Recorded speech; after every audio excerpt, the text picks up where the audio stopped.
ಎಲ್ರಿಗೂ ನಮಸ್ಕಾರ ಸ್ನೇಹಿತರೆ. ಗುರುರಾಯರ ಸಾನ್ನಿಧ್ಯ ಯೂಟ್ಯೂಬ್ ಕನ್ನಡ ಚಾನಲ್ಗೆ ನಿಮ್ಮೆಲ್ಲರಿಗೂ ಸ್ವಾಗತ. ಸ್ನೇಹಿತರೆ, ಇವತ್ತಿನ ಈ ಒಂದು ವಿಡಿಯೋದಲ್ಲಿ ನಾನು ಕಾರ್ತಿಕ ಮಾಸದ ಒಂದು ಮಹತ್ವವನ್ನು ತಿಳಿಸ್ಕೊಡ್ತಾ ಇದ್ದೀನಿ.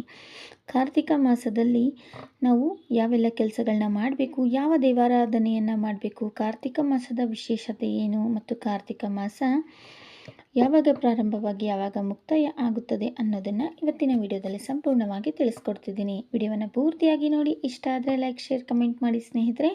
ಹಾಗೂ ಚಾನಲ್ನ ಯಾರಾದರೂ ಸಬ್ಸ್ಕ್ರೈಬ್ ಮಾಡದೆ ನೋಡ್ತಾ ಇದ್ದರೆ ಪ್ಲೀಸ್ ದಯವಿಟ್ಟು ಸಬ್ಸ್ಕ್ರೈಬ್ ಮಾಡಿಕೊಂಡು ಸಪೋರ್ಟ್ ಮಾಡಿ.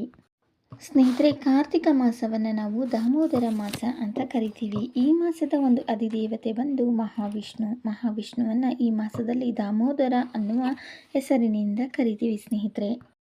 ಇನ್ನು ಈ ಒಂದು ಕಾರ್ತಿಕ ಮಾಸ ನಮಗೆ ಯಾವಾಗ ಪ್ರಾರಂಭವಾಗಿ ಯಾವಾಗ ಮುಕ್ತಾಯ ಆಗುತ್ತದೆ ಅನ್ನೋದಾದರೆ, ನಮಗೆ ಅಕ್ಟೋಬರ್ 22ನೇ ತಾರೀಕು ಕಾರ್ತಿಕ ಮಾಸ ಅನ್ನೋದು ಪ್ರಾರಂಭವಾಗಿದೆ. ಇನ್ನು ಈ ಒಂದು ಕಾರ್ತಿಕ ಮಾಸವು ನಮಗೆ ನವೆಂಬರ್ 19ನೇ ತಾರೀಕು ಬುಧವಾರದವರೆಗೂ ಇರುತ್ತದೆ ಸ್ನೇಹಿತರೆ. ಈ ಒಂದು ಕಾರ್ತಿಕ ಮಾಸದಲ್ಲಿ ವಿಶೇಷವಾಗಿ ನಾವು ದೀಪಾರಾಧನೆಯನ್ನು ಮಾಡ್ತೀವಿ ಮತ್ತು ಈ ಒಂದು ಮಾಸವನ್ನು ನಾವು ದೇವತೆಗಳ ಮಾಸ ಅಂತ ಸಹ ಕರಿತೀವಿ.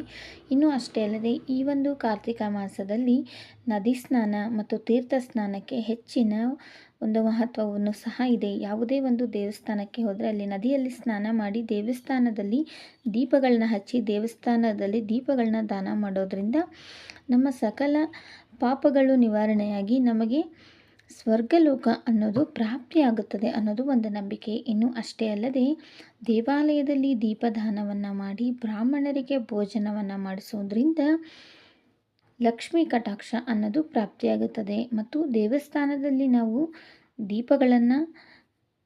ದೀಪಾರಾಧನೆ ಮಾಡಿ ಅವುಗಳನ್ನು ದೇವಸ್ಥಾನಕ್ಕೆ ದಾನವನ್ನು ಕೊಡೋದ್ರಿಂದ ಪಿತೃಗಳಿಗೆ ಶಾಂತಿ ಅನ್ನೋದು ಸಿಗುತ್ತದೆ ಸ್ನೇಹಿತರೆ. ಇನ್ನು ಅಷ್ಟೇ ಅಲ್ಲದೆ ಈ ಒಂದು ಕಾರ್ತಿಕ ಮಾಸದಲ್ಲಿ ಬರುವಂತಹ ಸೋಮವಾರದ ದಿನ ಶಿವನ ಆರಾಧನೆಯನ್ನು ಮಾಡೋದ್ರಿಂದ ನಮ್ಮ ಸಕಲ ಇಷ್ಟಾರ್ಥಗಳು ಸಹ ನೆರವೇರುತ್ತದೆ.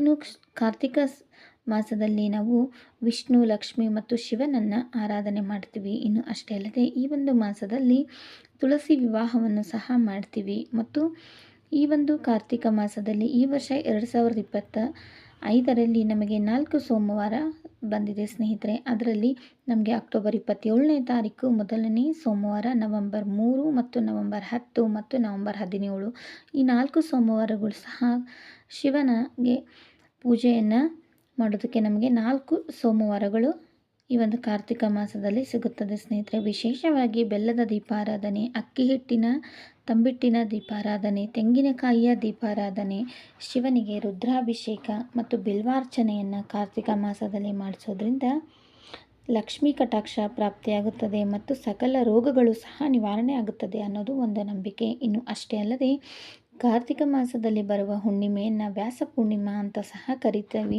ಮತ್ತು ಈ ಒಂದು ಮಾಸದಲ್ಲಿ ನಾವು ತುಪ್ಪದ ಅನ್ನವನ್ನು ನಾರಾಯಣನಿಗೆ, ಲಕ್ಷ್ಮೀ ಸಮೇತ ನಾರಾಯಣನಿಗೆ ನೈವೇದ್ಯವನ್ನು ಮಾಡೋದ್ರಿಂದ ಸಕಲ ಅಭಿಷ್ಟ ವೃದ್ಧಿಯಾಗುತ್ತದೆ ಅನ್ನೋದು ಒಂದು ನಂಬಿಕೆ ಸ್ನೇಹಿತರೆ. ಇನ್ನು ಅಷ್ಟೇ ಅಲ್ಲದೆ ಈ ಒಂದು ಕಾರ್ತಿಕ ಮಾಸದಲ್ಲಿ ತುಳಸಿಗೆ ಪಾಯಸ ಅನ್ನವನ್ನು ನೈವೇದ್ಯ ಮಾಡೋದ್ರಿಂದ ಇಷ್ಟಾರ್ಥ ಸಿದ್ಧಿಯಾಗುತ್ತದೆ.